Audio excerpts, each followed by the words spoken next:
पद रत्नाकर जी का पाठ, पद संख्या 646।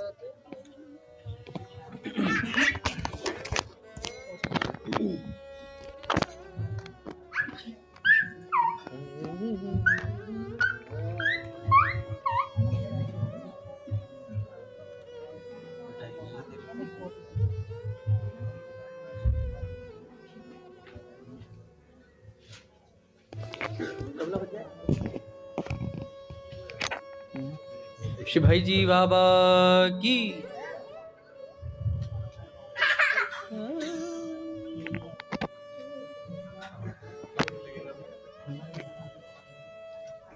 प्रेम तुम्हारो श्याम अनोखो, प्रेम तुम्हारो श्याम अनोखो, प्रेम तुम्हारो श्याम अनोखो, प्रेम तुम्हारो श्याम अनोखो, प्रेम तुम्हारो श्याम अनोखो, प्रेम तुम्हारो श्याम अनोखो, प्रेम तुम्हारो श्याम,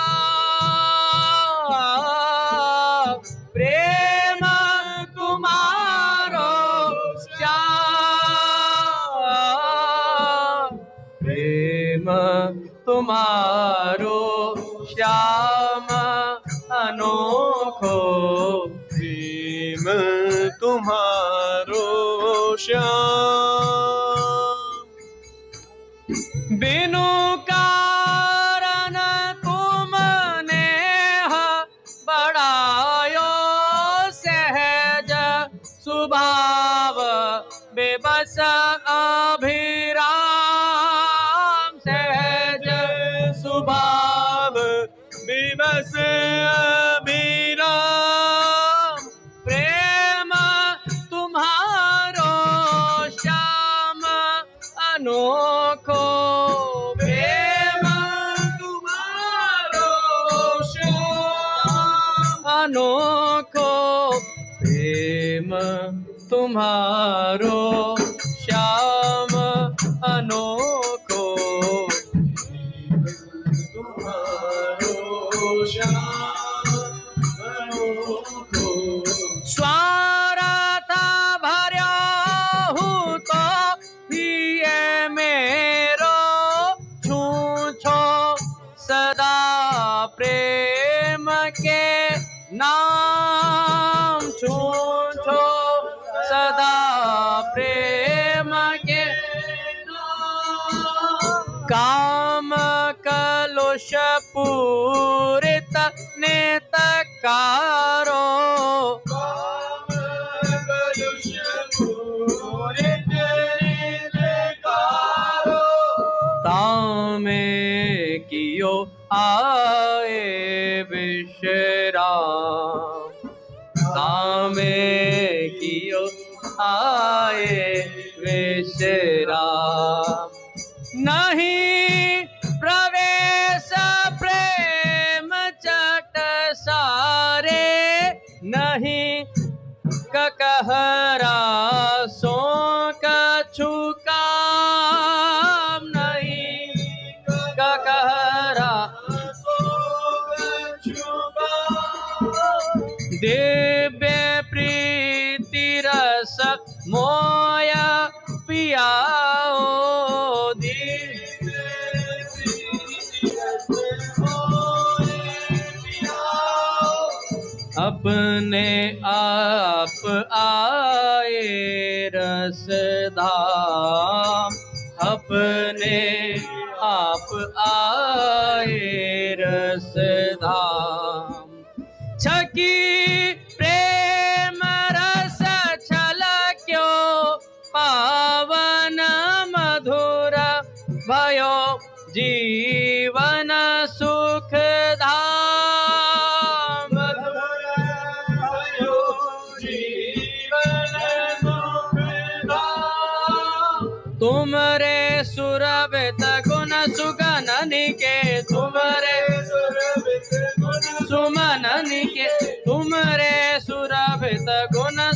सुमनन के, तुमरे सुरभित गुण सुमनन के, तुम ही नित्य सुभग आराम, तुम ही नित्य सुभग आराम। प्रेम तुम्हारो श्याम अनोखो, प्रेम तुम्हारो श्याम अनोखो, प्रेम तुम्हारो श्याम अनोखो, तुम्हारो श्याम अनोखो। श्री भाई जी बाबा की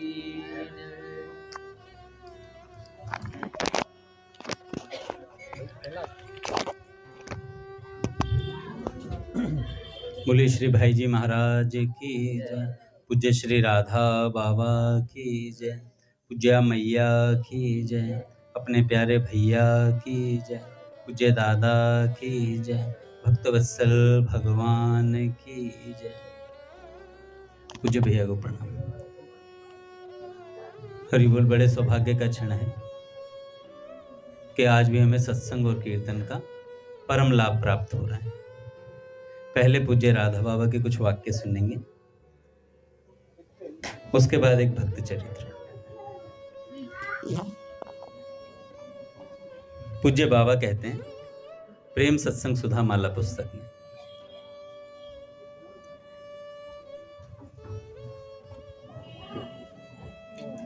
आप 5 सूत्रों को याद रखें। पहला, विषय त्याग से प्रेम। दूसरा, लीला गुणों के श्रवण से प्रेम। तीसरा, अखंड तैल धारावत भजन से प्रेम। और चौथा, मुख्यतः भगवान के भक्त की कृपा से ही भगवान का प्रेम प्राप्त होता है। और 5वीं बात बाबा कहते हैं, और यह कृपा भी भगवान की कृपा से ही प्राप्त होती है। 5 उपाय तो ये बताए बाबा ने। उसके बाद कहा कि निमित्त रूप से भगवान को पाने का उपाय है भगवान के सामने रोते जाना। मन में केवल श्री राधा कृष्ण के चरणों में न्यौछावर होने की लालसा रहकर बाकी सब लालसा मिट जानी चाहिए।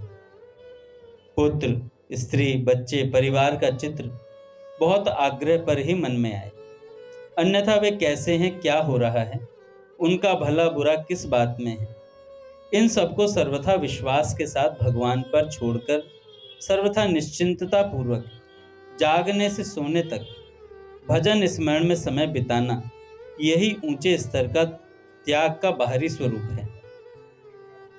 बाबा कहते हैं, एक मित्र को मैंने उनके जीवन सुधार का यही उपाय बतलाया कि पाप से बचो, बचने की चेष्टा करो, परंतु जब भी जिस प्रकार भी बुरे विचार मन में आए, उन्हें साफ साफ लिखकर किसी संत के पास भेज दो, फिर कोई परवाह नहीं। जब भी कोई विचार मन में आए, बुरे विचार मन में आए, उन्हें किसी संत के पास लिखकर भेज दो, और उसके बाद कोई परवाह नहीं, संत अपने आप देख लेंगे। सर्वत्र भगवत दर्शन तथा महापुरुषों के प्रति तीव्र आकर्षण, दोनों ही बातों के लिए जिस क्षण तीव्र उत्कंठा, तीव्र चाह उत्पन्न होगी, उसी क्षण आपकी दशा बड़ी विलक्षण हो जाएगी। जीवन में केवल एक ही उद्देश्य रह जाएगा, कैसे ये 2 बातें पूरी हों कि सर्वत्र भगवत दर्शन हो और संतों से प्रेम हो जाए। कैसे, किस उपाय से जल्दी यह हो जाए। उस समय जो भी उपाय आपको बताया जाएगा, कोई मामूली व्यक्ति विनोद में भी आपको बता देगा, तो आप वही करने के लिए पागलों की तरह लग जाएंगे। वह करना नहीं पड़ता, स्वाभाविक मन की दशा हो जाती है। पर अभी क्या दशा है हमारी, विचारें। चेष्टा करने के लिए मन बहुत कम तैयार है। भगवत दर्शन के लिए सर्वश्रेष्ठ उपाय, सबसे सरल उपाय, जिसमें मन की बहुत कम जरूरत है, ऐसा भगवान श्री कृष्ण ने उद्धव को श्रीमद् भागवत समाप्ति के समय बताया है। पर उसे करने के लिए कौन तैयार है। अब पूज्य भैया ने उस दिन 30 मिनट का बताया। हम सब लोग उपाय पूछते हैं, भैया भगवान कैसे मिलें, पर संत उपाय बताते हैं, हम करते नहीं हैं। अच्छा, मन तैयार नहीं है। कभी कभार भी ऐसा होता है कि हम ऊपर से कहते हैं कि हमें भगवान चाहिए, पर भीतर की मांग भगवान नहीं है। अभी भीतर में हमारे बैठा हुआ है, अभी बहुत कुछ करना है जीवन में। सेठ जी कहते हैं पहले भगवान पालो, पहले भगवान पालो, फिर जो करना है ना वो होगा, वो करना नहीं पड़ेगा, वो अपने आप होगा। फिर तुमसे जो जो जीवन की आवश्यकताएं जरूरतें वो पूरी होंगी, पर पहले भगवान को पालो। भगवान को पाने का अर्थ सेठ जी कहते अनुभूति कर लो कि भगवान है। जब ये बात निश्चय हो जाएगी भगवान है, तो फिर सब कुछ होगा, करना नहीं पड़ेगा। तो बाबा कहते हैं कि भगवान ने स्वयं बताया है श्रीमद् भागवत में उद्धव जी को, क्या कहा?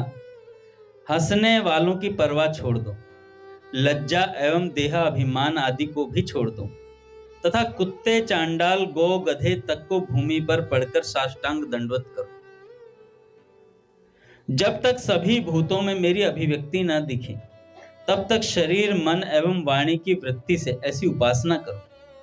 भगवत प्राप्ति के जितने उपाय हैं, उनमें सबसे सुंदर उपाय मेरी राय में यही है कि सभी भूतों में मन वाणी एवं शरीर की वृत्ति से मेरी भावना की जाए।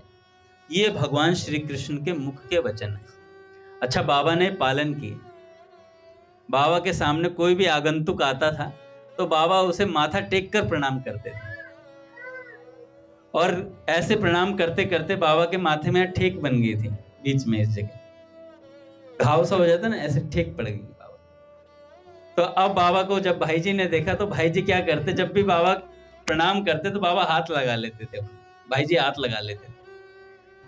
फिर भाई जी ने कहा कि बाबा आप मन ही मन प्रणाम कर लिया कीजिए। ऐसे ही एक संत पूज्य मलुकपीठ सरकार बताए थे, श्री संपूर्णानंद जी थे शायद, कुछ ऐसे ही नाम था उनका। उन्होंने कहा 6 महीने ये अभ्यास करके देखो कि आपके सामने जो भी आए उसे पहले आप श्री कृष्ण के रूप में स्वीकार करके प्रणाम कर दो, आपके सामने जो भी आए।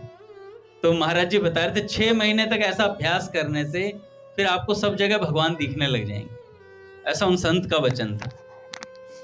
तो उपाय तो बहुत ने, पर करने से होता है। पूज्य बाबा कहते हैं मैं लीला चिंतन की बहुत सी युक्तियां बता सकता हूं, पर करने से होंगी। बाबा ने कहा 3 माला से शुरुआत कर, हरे कृष्ण कृष्ण कृष्ण हरे हरे, हरे राम राम राम हरे हरे। प्रिया प्रीतम सरकार एक वृक्ष के नीचे खड़े। फिर बोलो हरे कृष्ण कृष्ण कृष्ण हरे हरे, हरे राम राम राम हरे हरे। प्रिया प्रीतम एक वृक्ष के नीचे खड़े। ऐसे 108 बार करो, और प्रिया प्रीतम को एक वृक्ष के नीचे देखने का प्रयास करो। 1 सेकंड, आधा सेकंड के लिए भी अगर चित्र बन गया आपके माथे में, तो सोचो 108 में से अगर 100 बार भी सही से बना होगा तो कितनी बड़ी बात होगी। और ऐसे करते करते जिस दिन 16 माला का अभ्यास हो गया, बाबा कहते हैं फिर उस दिन तो आनंद ही आ जाएगा। बाबा कहते हैं कि मैं 5000 वस्तुओं का चिंतन बाबा किया करते थे। 5000 ब्रज संबंधी शब्दावली बाबा के पास मौजूद थी। अच्छा, बाबा को तो याद ही था, बाबा को शब्दावली की आवश्यकता, वो तो हम जैसों के लिए बाबा ने लिखवा के छोड़ दी। तो उनका कम से कम 6 घंटे लग जाते थे भैया। 500 तो जो मौजूद है उसका बता रहा हूँ कि उसमें 6 घंटे के आसपास बताते लग जाते हैं। 5000 थी बाबा के पास, और उनका बाबा चिंतन किया करते थे रोज कि ऐसे ऐसे। अब तो अपने पूज्य भैया ने तो बहुत सरल मार्ग बता रखा अपने को। ब्रज संबंधी कोई भी आप, अच्छा ब्रज से संबंधित कोई सारे गांव के नाम लिख लो एक जगह, सारे गांव के, ब्रज में जितने भी गांव हैं, जितनी भी जगह हैं, सबके नाम लिख लो, सब पढ़ लो। नहीं तो कुछ नहीं हो सकता तो बाबा कहते हैं कहो राधा राधा राधा। नहीं तो एक बार वृंदावन बोल दो। वृंदावन बोल दिया तो असंख्य गोपांगनाएं, असंख्य ऋषि, जो ये संतों के उपाय बताए हुए हैं, वृंदावन वृंदावन वृंदावन वृंदावन ऐसे बोलते रहो, तो वृंदावन बोलने मात्र से सब संतों भक्तों का चिंतन हो गया। अब पूछे श्री प्रेमानंद जी महाराज वृंदावन में ही आते हैं, तो अगर हमने वृंदावन बोला तो उनका भी चिंतन उसमें हो गया। अब उनके चिंतन की वस्तु भी हमारे चिंतन का लक्ष्य हो गई है। तो कितना सरल उपाय संतों ने बताया हुआ है। पूज्य दामानी जी पिताजी कहते हैं पर करने से होगा बेटे, करने से होगा। ऐसे नहीं होगा कि आपने सुन लिया और उसके बाद कुछ किया ही नहीं उसका। बाबा कहते हैं आगे, देखो भगवान श्री कृष्ण से बढ़कर उपदेशक न कोई है, न हुआ है, न होगा, पर कौन उपयुक्त उपाय को करने के लिए तैयार है? आपका शरीर इसे कर ही नहीं सकेगा। तरह तरह की युक्तियों का, योग्यता का, महापुरुषों की राय का बहाना बताकर आप इसे टाल देंगे। इसी प्रकार महापुरुषों में श्रद्धा के लिए जिस समय सर्वस्व त्याग का प्रश्न खड़ा हो जाए, उस समय इतने ऊंचे त्याग की बात छोड़ दीजिए। तुच्छ से तुच्छ त्याग भी सहज में नहीं होगा। आपको जीवन निर्वाह के लिए कमी नहीं है, पर मन में रुपयों का महत्व रहने के कारण होता यह है कि जरा सा कहीं भी उसमें नुकसान पहुंचने की बात ध्यान में आ जाए तो सबसे पहले उसकी रक्षा का प्रश्न खड़ा हो जाता है। ठीक ऐसे ही जिस दिन भगवत दर्शन, संत प्रेम का महत्व मन में घर कर जाएगा, उस दिन अपने आप सभी उपाय आप करने लग जाएंगे। कितनी स्पष्ट बात बाबा बोलते हैं। हम लोग असल में महिमा जानते ही नहीं। जानते होते तो उन भगवान का साक्षात दर्शन करके उनके साथ तरह तरह के नित्य नए प्रेम का व्यवहार करने वाले महापुरुष को देखकर जीवन की ऐसी विलक्षण दशा हो जाती कि उसका वर्णन करना असंभव है। आप विचारें, भारतवर्ष के प्रधानमंत्री से मिलकर जब कोई आदमी बंगले से बाहर आता है और वह यदि किसी से हाथ मिला लेता है अथवा किसी की ओर थोड़ा मुस्कुरा देता है, तो वह आदमी समझता है मानो हम तो बस निहाल ही हो गए।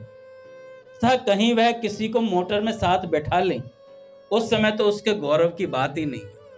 फिर तो अब भला ऐसे ऐसे अनंत प्रधानमंत्री ही नहीं, अनंत ब्रह्मांड जिसके इशारे से एक क्षण में पलक मारते मारते बन जाते हैं और दूसरे क्षण नष्ट हो जाते हैं, वह अखिल ब्रह्मांडपति स्वयं जिसके सामने आकर अत्यंत प्रेम से बातें करता हो, उनके साथ तरह तरह की लीला करें, तो ऐसे पुरुष से बढ़कर जगत में आपके लिए कौन होना चाहिए? इतनी बढ़िया बात बताई है बाबा ने। महादेवा, बाबा कह रहे हैं कि प्रधानमंत्री से मिल लेते हैं तो हम फूले नहीं समाते हैं, और ऐसे अनंत प्रधानमंत्री और अनंत ब्रह्मांडों के जितने भी सब हैं, उन सबको चलाने वाले भगवान जिस महापुरुष से बात करते हैं, वो महापुरुष हमारे पास हो। क्या विलक्षण सौभाग्य होता हो। पर हम क्या करते हैं, उसमें मनुष्य बुद्धि स्थिर करके रखते हैं। भैया साधु कृष्ण प्रेम जी थे, उनसे कोई अपराध बनता था ना, तो बाबा उनसे अनुष्ठान करवाते थे। बाबा कहते थे कोई भी अपराध बन गया ना, कहेंगे 3 दिन निर्जला रहेगा, और साधु कृष्ण प्रेम जी बैठते थे। बैठना पड़ता था, जाए तो जाए कहां, नटवरिया कहते थे बाबा उन्हें, और सारी वस्तु उन्हें दी भी बाबा ने। एकमात्र शिष्य हैं वो। एक दिन ऐसे ही बाबा, सुबह का समय था, शौच का समय, पूज्य भाई जी अपने कक्ष से बाहर निकले। पावन कक्ष से निकलते हुए शौचालय की तरफ जा रहे थे दौड़ते हुए भाई जी। बाबा का वो पता चला भाई जी निकल रहे हैं। यही समय बाबा का दर्शन का होता था कि बाबा दिन में 24 घंटे में एक बार भाई जी के दर्शन करते थे। तो जैसे ही दर्शन के लिए भाई जी बाबा दौड़े, तो साधु कृष्ण प्रेम जी ने कहा, क्या बाबा आप भी हाड़ मांस के उसमें इतनी निष्ठा रखते हैं, आप तो इतने ऊंचे ज्ञानी हैं। तो बाबा ने बात तो सुन ली और फिर जाकर के भाई जी का दर्शन किया। साधु कृष्ण प्रेम जी कहते हैं, अगर कोई वृंदावन का संत होता, महात्मा होता, और उसके सामने किसी चेले ने ऐसा बोला होता, तो खाल उतार देता वो महात्मा, इतना पीटता। लेकिन हमारे बाबा थे, इनकी समझाने की रीति कुछ विलक्षण थी। बाबा ने कहा, जिसे तुम हाड़ मांस का पुतला बोल रहे हो भैया, ये साक्षात किशोरी जी जा रही है मेरे सामने, तुम्हें दिखता नहीं है, तुम्हारे पास वो नेत्र नहीं है। और बाबा ने उसी समय साधु कृष्ण प्रेम जी को भाई जी के स्वरूप का वर्णन करके बताया कि क्या है भाई जी का स्वरूप। इस समय तुम्हें एक मारवाड़ी धोती में जाता हुआ दिख रहा होगा, लेकिन मेरी दृष्टि से देखोगे तो तुम्हें वृषभानु किशोरी नजर आएगी। और जो समझाया अच्छे से बैठाल करके बहुत बढ़िया तरीके से साधु कृष्ण प्रेम ने। अच्छा, इन सब बातों का वर्णन पुस्तक में है, आप पढ़िएगा महाभाव दीन मणि पुस्तक, उसके भीतर इसका बहुत अच्छा वर्णन है। अद्भुत बातें बाबा बताया करते थे। अब याद आ गई तो एक प्रसंग सुना देता हूं बाबा का, थोड़ा सा ऊपर का है लेवल का, पर सुन लेना चाहिए। एक बार बाबा, रात्रि के 12 बज रहे हैं, आज का जब पाठ कुछ भी पूरा नहीं हो रहा बाबा से। जैसे ही राधा कृष्ण कृष्ण कृष्ण राधा राधा जपने को मुख खोलता हूं, बाबा कह रहे हैं जैसे ही राधा कृष्ण जपने के लिए मुख खोलता हूं, नेत्रों के सामने विलक्षण दृश्य आते हैं और भावों की आंधी आनी प्रारंभ हो जाती है। अपने को हजार चेष्टा करने पर भी रोक नहीं पाता। 1-2 दृश्य लिखकर भेज रहा हूं भाई जी आपके पास पत्र में। चेष्टा करने पर भी शब्दों के द्वारा अनुभूति का चित्र नहीं बन पा रहा है मुझसे, अनुभूति का चित्र नहीं बन पा रहा है। शब्द उसकी पवित्रता, उसकी सुंदरता, उसका शील व्यक्त ही नहीं कर पाते। क्या करूं बाबूजी? ये बाबूजी को पत्र लिखा है बाबा ने। बाबा कहते हैं, यमुना तीर पर श्री कृष्ण खड़े हैं। बाबा लिखकर भेजते हैं, यमुना तीर पर श्री कृष्ण खड़े हैं। अच्छा, बाबा नाम नहीं लेते हैं, बाबा कहते हैं वे खड़े हैं, यमुना तीर पर वे खड़े हैं। कितनी पवित्र उनकी छवि है, ऐसा ठीक अनुभव हो रहा है भाई जी। उनके अस्तित्व को अपने ऊपर धारण करने से पृथ्वी, वायु, यमुना, वन, वृक्ष, कुंज सभी पवित्र को भी पवित्र करने वाले बन रहे हैं। उनके अंगों अंगों से एक परम निर्मल श्याम तेज झर रहा है। सब शोभा, पवित्रता, सौंदर्य, माधुर्य की खान मानो वे ही हैं। वे मेरे अति निकट आकर आसीन हो जाते हैं। कौन? श्री कृष्ण बाबा के अति निकट आकर बैठ जाते हैं। मैं उनकी सुंदरता से अभिभूत मुस्काती हुई उनकी ओर देखती रहती हूँ भाई जी, और तब उनसे प्रश्न कर बैठती हूँ, हे प्रियतम, तुम इतने सुंदर क्यों? अच्छा, दृश्य बनाइए नेत्रों के सामने कि बाबा बैठे और बाबा के सामने श्री कृष्ण आकर बैठ जाते हैं और बाबा पूछते हैं, हे श्री कृष्ण, हे प्रियतम, तुम इतने सुंदर क्यों? वे मेरी जिज्ञासा का कुछ भी उत्तर नहीं देते। मैं पुनः जिज्ञासा से उनकी ओर देखती हूँ। वे मेरे कपोलों पर बिखरी लटें हटाते हुए कहते हैं, अति ललचाए से मेरे आनंद को निहारते हैं। जब मैं पुनः यही प्रश्न करती हूँ तो श्री कृष्ण बोल उठते हैं। क्या कहते हैं श्री कृष्ण? प्रिय, देखो, आकाश में चंद्रमा अपनी निर्मल दूधिया चांदनी से संपूर्ण वन को नहला रहा है। चंद्रिका की किरणें, चाहे वे अधकिली कलियों को, चाहे यमुना की लोल लहरियों में सुधा घोल रही हो, सब चंद्रमा की सुंदरता का अणुमात्र लेकर ही क्रियाशील हो रही है।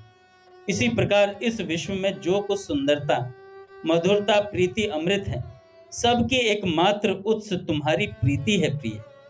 तुम्हारे रस से सब वृक्षों में फल मधुर हैं। तुम्हारी सुगंध लेकर सब पुष्प महक रहे हैं। तुम्हारी शीतलता से यमुना की चंचल उर्मियां स्निग्ध हैं। तुम्हारे सौंदर्य को ग्रहण कर वन मुखरित हो रहा है। तुम्हारी मधुर वाणी को ही कोकिला कुहू कुहू कर अभिव्यक्त करने की चेष्टा कर रही है। तुम्हारा प्यार ही संपूर्ण विश्व में आत्मीयता का प्रकाश कर रहा है। उसी प्रकार तुम्हारी नेत्रों में बसी प्रीति लक्ष्मी ही मुझे सुंदर बना रही है। श्री कृष्ण कहते हैं कि तुम्हारे प्रेम से मैं सुंदर दिख रहा हूं। ये देखो भगवान की क्या लीला है अद्भुत, कि आपके भीतर प्रेम है, इसलिए आप मुझे सुंदर देख पा रही हैं। आपके प्रेम से ही सारे वन, यमुना जल सब कुछ सुंदर दिखाई दे रहे हैं। बाबा कहते हैं, वे मुझसे लिपट जाते हैं और मैं उनसे गुंथ जाती हूँ। पट खुलेंगे महाराज। श्री राम जय राम, जय जय राम,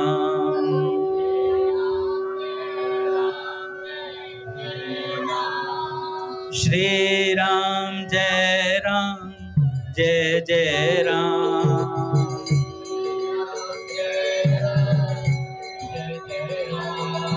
श्री राम जय राम, जय जय राम।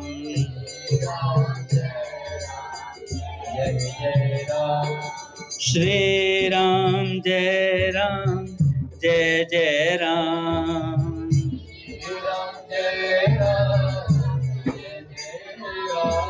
श्री राम जय राम, जय जय राम।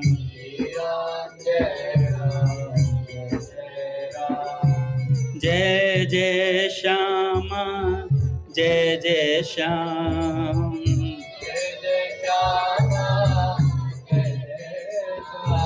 जय जय श्री वृंदावन धाम।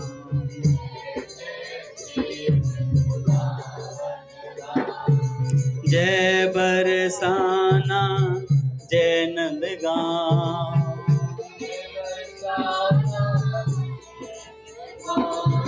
पावन राधे तेरो नाम।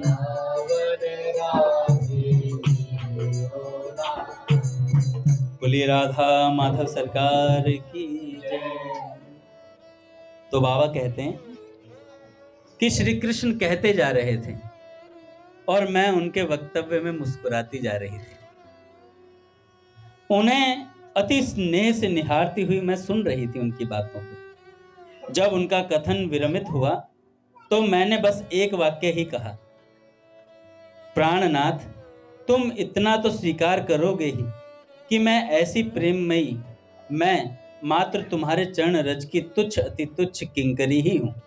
वे मुझसे लिपट जाते हैं ऐसा कहते ही और मैं उनमें गुथ जाती हूं, और ऐसा प्रतीत होता है मानो मेरा कोई पृथक अस्तित्व ही नहीं रहा। वे ही वे रह जाते हैं, कृष्ण हैं और मैं उनकी आधार कृष्णा हूं। जिसके अणु अणु में कृष्ण हो, जिसमें सर्वत्र कृष्ण ही कृष्ण समाये हो, कृष्ण से भिन्न जिसमें कुछ भी पृथक ना रहा हो, वही तो कृष्ण है। वे श्याम है, मैं श्यामा हूं। मैं वनमाला हूं, वे वनमाली। मैं भोग्या हूं, वे भोक्ता। मैं मन हूं तो वे मनता। मैं प्रज्ञान हूं, वे प्रज्ञाता। मैं सत्य हूं, वे सत्ता। और मैं हूं और वे मेरे हैं। मैं आत्मा हूं, वे आत्मीयता हैं। भाई जी, ये शब्द जाल नहीं है। बाबा इसको एक पद में भी कहते हैं कि मेरे जीवन, ये जीवन मेरे है, जीवन के रस मेरे है, भीतर बाहर मेरे है, केवल सर्वस मेरे है, भीतर बाहर मेरे है, केवल सर्वस। मैं नहीं जानती कुछ भी अतिरिक्त तुम्हारे प्रियतम। मैं नहीं जानती कुछ भी अतिरिक्त तुम्हारे प्रियतम। मैं नहीं मानती कुछ भी, बस तुम्हें छोड़ कर प्रियतम। मैं नहीं मानती कुछ भी, बस तुम्हें छोड़ कर प्रियतम। बाबा कहते हैं, एक दिन मैं बैठी निकुंज में आली थी, ध्यान मग्न सब कुछ तज। बैठी निकुंज में आली थी, ध्यान मग्न कुछ तज। एकांत हृदय मंदिर में मैं थी, उन्हें भज। एकांत हृदय मंदिर में यूं थी मैं रही, उन्हें भज। मेरे मन की ये बातें सुनकर वे प्यारे मोहन, मेरे मन की ये बातें अरे मोहन, हो गए प्रकट यमुना तट के उस निकुंज में सोहन, हो गए तट के उस निकुंज में सोहन। उसके बाद क्या, वो बाबा के हृदय के ठाकुर सामने आ गए और सामने आते ही बाबा के नेत्रों से आंसू निकल पड़े और फिर प्रियतम श्री कृष्ण ने उन्हें गले से लगा लिया। तो बाबा ये बातें भाई जी को बता रहे हैं और भाई जी से कहते हैं, भाई जी ये शब्द जाल नहीं है, मेरी उनसे उस समय ऐसी ही प्रगाढ़ एकात्मता अनुभूत होती है, यही तो प्रीति है। यदि पृथकता ही हो तो फिर वे मेरे कैसे, मैं उनकी कैसे। भाई जी मेरे मन में जैसे यह संकल्प आता है कि मैं उनकी, उसी समय ऐसा अनुभव होता है। मेरे श्वास श्वास पर, मेरे संपूर्ण तन मन इंद्रियों पर उनका पूर्णतः अधिकार हो गया है। भाई जी मैं उनकी हूं और वे मेरे हैं। इस प्रकार भैया भगवान निरंतर जीवन में भरे रहें, बार बार भगवान का स्मरण होता रहे। बाबा कहते हैं ऐसे महापुरुषों से अपने को प्रेम करना चाहिए जिन महापुरुषों ने भगवान को देखा है, जो महापुरुष भगवान को नित्य देखते हो, नित्य उनसे बात करते हो, वे महापुरुष मिल जाएं तो हमारी श्रद्धा कैसी होनी चाहिए।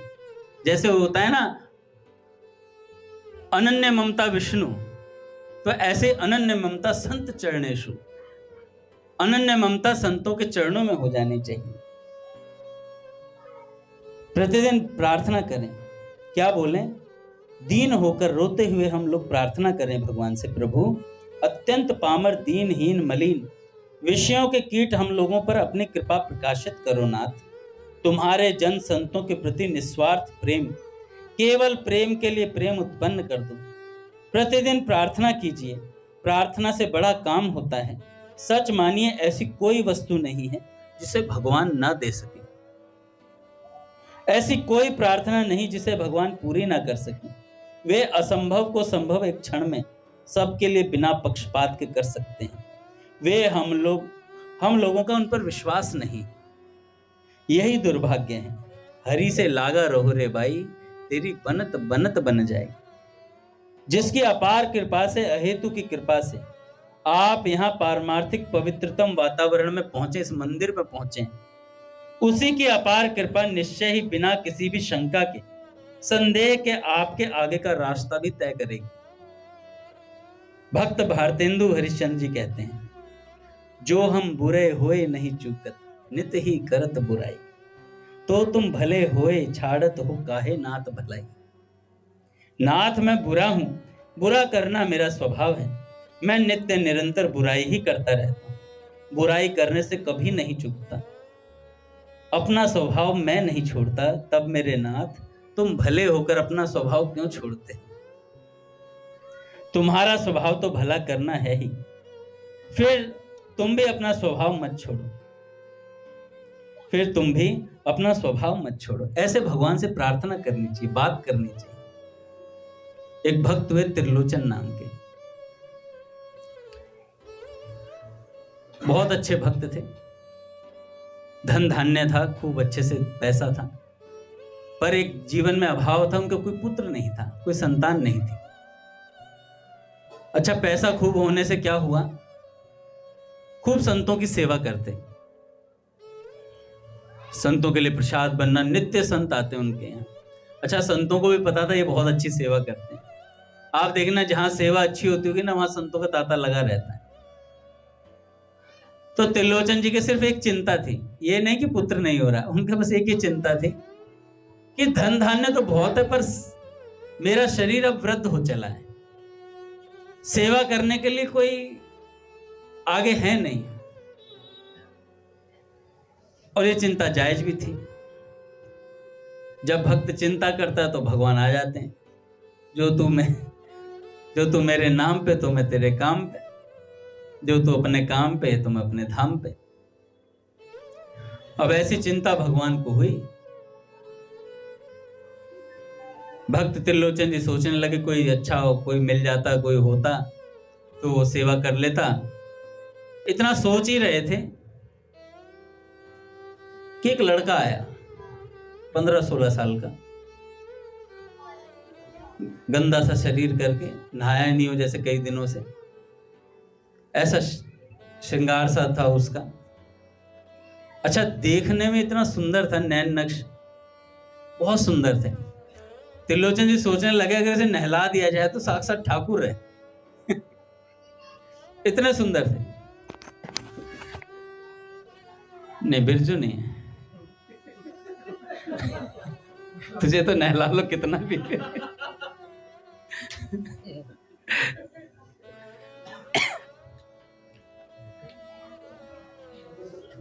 तो आया तो सामने खड़ा हो गया। बिरजू बुरा तो नहीं माना? रो ले थोड़ी देर।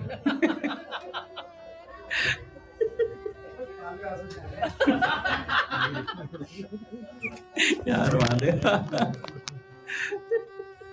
अच्छा, आज बागेश्वर धाम जी महाराज से गले लग के आ रहे हो? लगे तुम लगे हो कभी? पास ही नहीं पहुंचोगे। अच्छा, इन्होंने कीर्तन कर बोल सीताराम।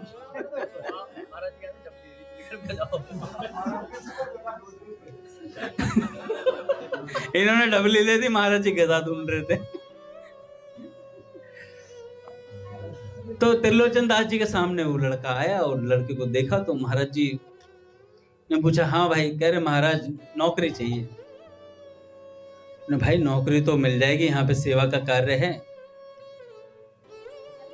तनख्वाह क्या लोगे? तो उन्होंने कहा महाराज तनख्वाह कुछ नहीं चाहिए, बस खाने को 2 टाइम का प्रसाद मिल जाए, अपना रहने की व्यवस्था हो ही जाएगी, यहीं पे रहूंगा और अपना सेवा करता रहूंगा। तो उन्होंने कहा कि नाम क्या है तुम्हारा? कह रहे अंतर्यामी। कह रहे अंतर्यामी, अच्छा ये बताओ साधुओं को पवाने का कुछ आचार विचार ये सब चीजें जानते हो तुम? कह रहे अपना यही काम रहा है, जन्मों से यही करता आ रहा हूं।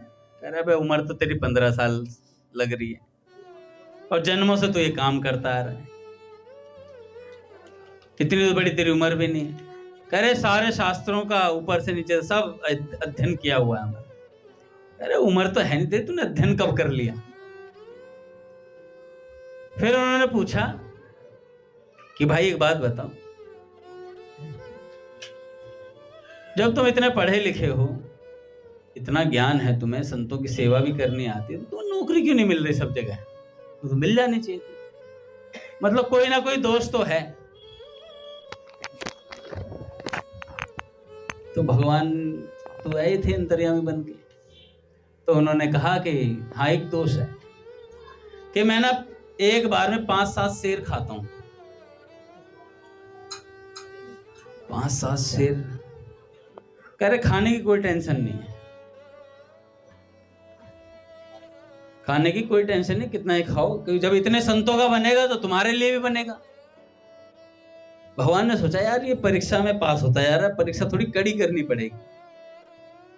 कहा कि खाता तो 5-7 शेर पर बनवाऊंगा तुम्हारी पत्नी से, मैं नहीं बनाऊंगा मेरे लिए। अब इतनी बात बोली तो पत्नी आजकल की होती तो कहती इसे नौकरी पे मत रखो।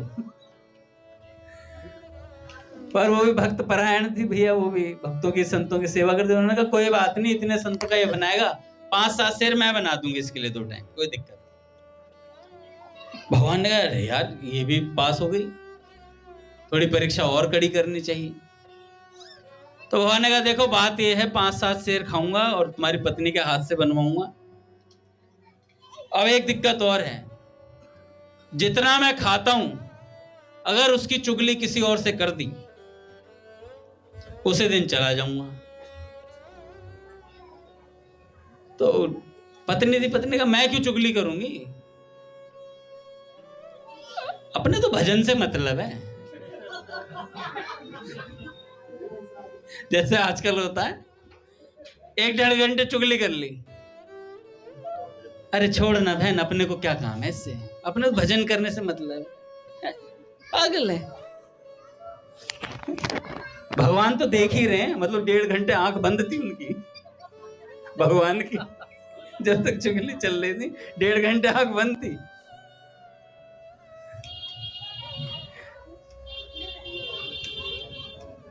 अब उन्होंने कहा भाई मैं क्यों बताऊंगी किसी को,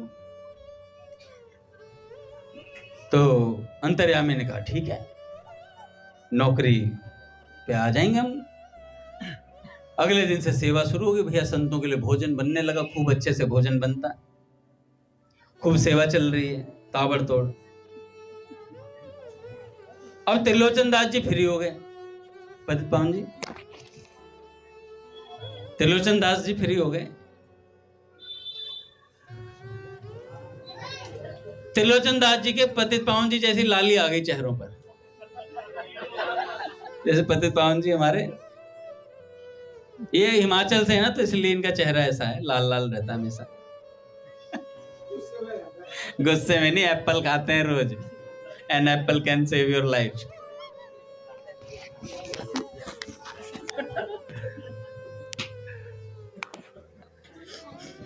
अब क्या हुआ, आगे त्रिलोचन दास जी के गाल लाल लाल हो गए महाराज, खूब अट्टे गट्टे हो गए बढ़िया से। अच्छा, पत्नी सूख गई, और सुबह 5-7 शेर बनाए, शाम को 5-7 शेर बनाए, उसकी उंगलियों से आटा ही ना निकल रहा।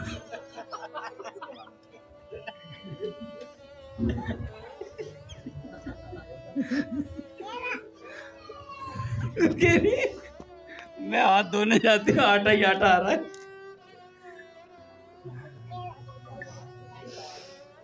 कई दिनों, कई महीनों तक एक केस चला, 13 महीने लगभग उन्होंने खूब अच्छे से सेवा करी। त्रिलोचन दास जी फैल गए, खूब अच्छे से मोटे हो गए, गालों पे लाली आ गई महाराज। एक दिन बेचारी वो उनकी पत्नी दुखिया सी होके अपनी पड़ोसन के यहाँ गई थी। अब कई महीनों बाद किसी मित्र से मिले तो अपना दुख आ ही जाता है बाहर निकल के, तो पड़ोसन ने भी थोड़ा सा ताना सा मार दिया, क्या हो गया बहन जी,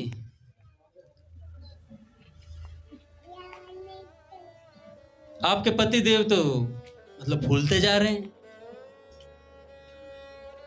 आपको बुखार रहता है क्या ज्यादा? और 2-4 बातें और बोली, क्या बात होगी, तबीयत खराब है, क्या बात है, कुछ बीमारी है, कोई बता दो। अब बेचारी चुप थी, उसे पता था अगर उसने मुंह से निकाला तो अंतर्यामी चला जाएगा, पर फिर भी दुख को खुरेदा गया। पड़ोसन कह रही, बहन जी कोई बात नहीं, मैं तुम्हारी अपनी ही हूं, तुम्हारी अपनी ही, तुम बता सकते हो मुझे अपने दुख। अब वो बार बार मुंह को भींचे, बहन मत उगलवा। अब बहुत कोशिश करने के बाद भी जब उसने, पड़ोसन ने कहा कि बहन कोई बात नहीं, तेरी आंखों में आंसू तो दिख रहे हैं मुझे, पर तू निकाल नहीं पा रही है, बस इतना बोलते टपक गए आंसू। बहन तूने सही पकड़ा है, दुख है मुझे, अब सुन तू, कुर्सी ला, कुर्सी ला, जम के बैठेंगे थोड़ी देर।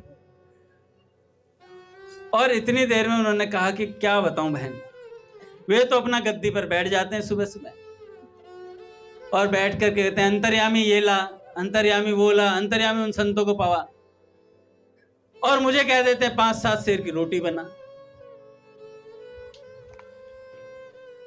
मैं आटे में गुथी रहती हूं, ऐसा लगता है आटा ही जीवन हो गया।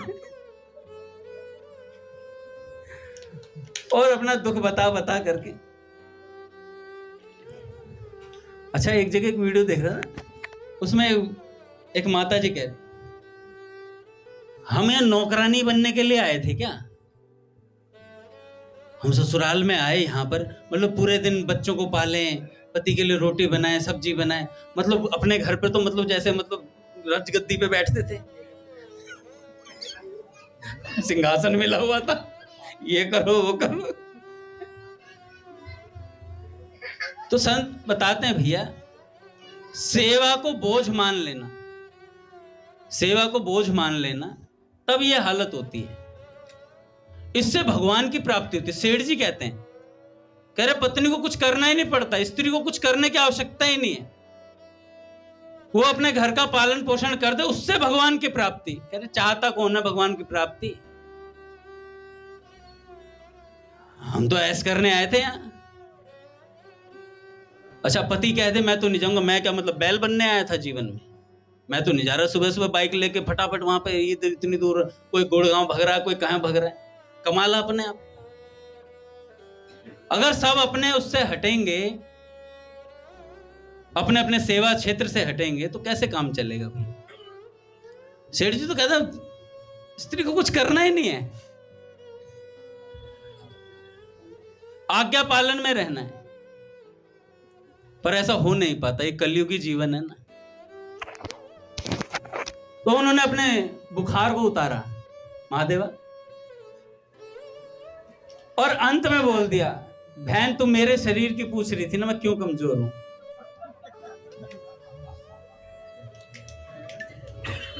मेरी बहन, एक टाइम का 5-7 शेर का बनवा दे एक बार, तुझे पता चल जाएगा, अगले दिन बीपी लो ना हो जाए। और इतना बोला, उधर से जहां अंतर्यामी सेवा दे रहा था वहीं से गायब हो गया महाराज। इधर त्रिलोचन दास जी ढूंढ रहे हैं, भैया कहां गया अंतर्यामी। उधर उनकी पत्नी आई इधर, तो उन्होंने पूछा त्रिलोचन जी, अंतर्यामी को देखा? उन्होंने कहा मैंने तो नहीं देखा। तुमने कुछ किसी से कहा तो नहीं? उन्होंने कहा तो क्या, उगल दिया आज तो मैंने, मेरे मुंह से निकल गई। और इतनी बात बोली तो उन्होंने कहा फिर तो अंतर्यामी सदा के लिए चला गया। और रोने लग गए महाराज खूब जोर जोर से। तब भगवान की आकाशवाणी हुई कि त्रिलोचन तू चिंता मत कर, मैं अंतर्यामी साक्षात भगवान तेरे यहां 13 महीने सेवा करी है, चिंता मत कर, तुम दोनों को भगवान मेरी प्राप्ति होगी। और ऐसा आश्वासन देकर के भगवान ने आकाशवाणी करी, और उन्हें प्राप्ति भी हुई महाराज, उन्हें प्राप्ति भी हुई। तो महाराज जी बता रहे थे कि देखो भैया, भगवान हम सबके जीवन में किसी ना किसी रूप में आते हैं, कभी ना कभी कोई सेवा कर जाते हैं भगवान, पता नहीं चलता। और भक्त के जीवन में तो आते ही आते हैं, कभी ना कभी कोई ऐसी हमारी मदद कर जाएंगे, हमें पता ही नहीं चलेगा। और जब पता चलेगा तो अंतर्यामी जा चुका होगा, है ना। तो अपने तो इंतजार करना है किस चीज का? जिस दिन महापुरुष कह देंगे ना, उसी दिन भगवान दर्शन दे देंगे। पूज्य भैया कहते हैं वो समय, वो डेट, वो फिक्स हो चुकी है आपके और भगवान के मिलने की।